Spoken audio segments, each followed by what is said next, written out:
I'm going to talk about a topic that perhaps hasn't been on the radar very much, this idea of kernels being deep. So the reason for kind of thinking about them in that way is that there's been such a lot of activity around deep learning and neural networks particularly, and it's really re-emerged in the last maybe 5 years as a really important research topic, but also one with considerable commercial value. I mean, just this recently, the company DeepMind, which was working in reinforcement learning, but also deep learning, was snapped up by Google for 400 million pounds, I believe. So, you know, this is commanding considerable interest in the large corporations, and they're seeing it as a sort of technique that has real commercial value.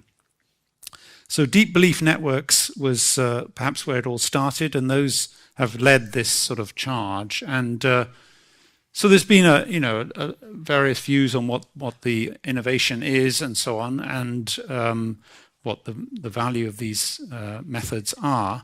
I'm not going to go so much into that, but what I want to do is to try and address this accusation that kernels are sometimes referred to as shallow, and this is by deep people, so this is kind of hurts, So what I want to do is discuss what is meant by deep learning in the context of, why kernels are shallow.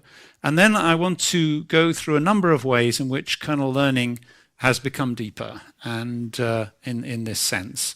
And hopefully convince you that there is, sort of real value in retaining the kernel view of learning and developing in that formalism.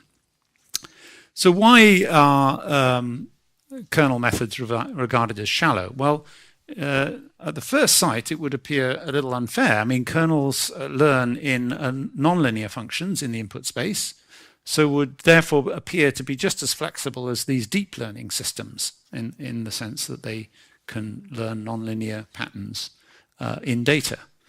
However, the critical difference is that they actually implement linear functions in a kernel-defined feature space. So this is the way it works. There's a sort of fixed mapping which is defined by the kernel implicitly. You don't actually do it explicitly, typically. And then you have this learn